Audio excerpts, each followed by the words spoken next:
So I ran a poll on my Instagram. The two options were a Q&A or my labor and delivery story. Well, my labor and delivery story won by a long shot. So here we go. My due date was August 15th. I was only 1 centimeter and like 40 or 50% effaced at 39 weeks and 6 days. So my doctor offered me and said, you know, you want to be induced. I had heard a lot of bad things about it. I heard that, I heard it increases your risk of a C-section, all these things, and I was like, yeah, I'm ready. Let's just give it a go. Tuesday night, I went into the hospital around 9 p.m. I got checked in my hospital bed, everything. All the monitors were on me, and the plan was to give me 2 or 3 rounds of Cytotec, which is a little pill that they insert into your cervix, and it's supposed to ripen it. Well, when I got to the hospital, they had found out, after monitoring me for a little while, that I was already contracting, and I had no idea. We had to wait to see if my body would progress on its own or if I would need intervention. So I waited until about midnight, maybe 1 a.m. before I finally was able to get my first round of Cytotec. And getting it inserted was just really awkward. It didn't hurt, but after the Cytotec was in, I couldn't tell. I was able to sleep. I actually didn't even progress, I think, past the 3 with the Cytotec. I think I had one from 1 a.m. till about 3 a.m. maybe, and then 3 to 5, maybe 6 a.m. And around 9 a.m., they took out the 3rd round of Cytotec, and I had only progressed to like a 3 or 4. I was able to get up that day and eat, but I was only allowed to eat Jell-O and applesauce. What kind of meal is that? Yeah.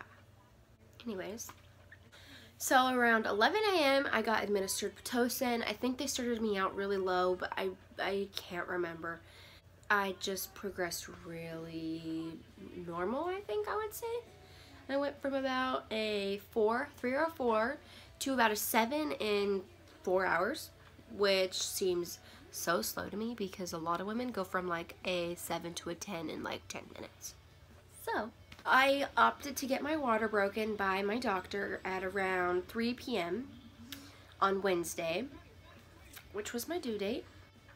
You little jerk.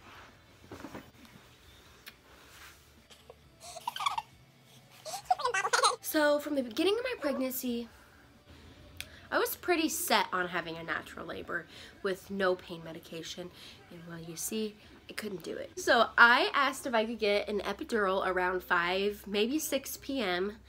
on that Wednesday, and after I got it, I was just in such a better mood because as soon as they broke my water, I was contracting like every minute, and it was rough. When they gave me my epidural, I was so glad, but administering it to me, they had to give me like 5 different lidocaine shots. The anesthesiologist, you would have just thought that he did not know how to do his job because of the amount of times that he had to put this needle in my back, and it just was not working. As soon as I got the epidural, I was so happy. Anyways, so I progressed so slowly after I got the epidural. I didn't even get to a 10 until 9 or 10 a.m. on Thursday.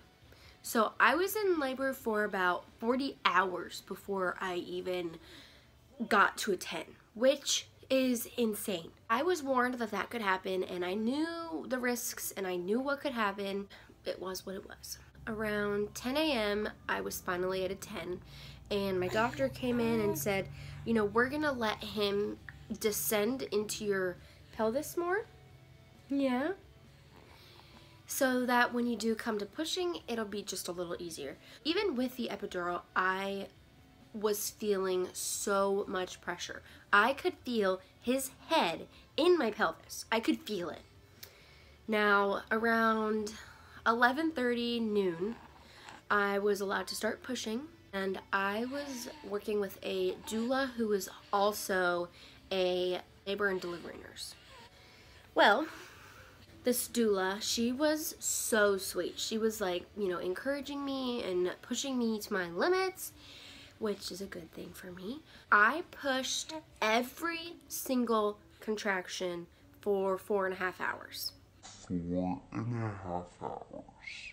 Wesley was doing great. There was no reason that I would have needed a C-section other than him being stuck.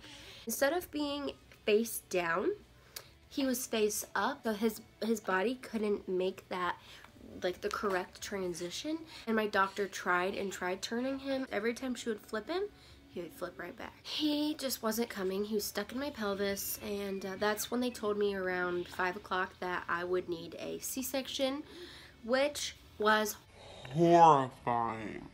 I was terrified.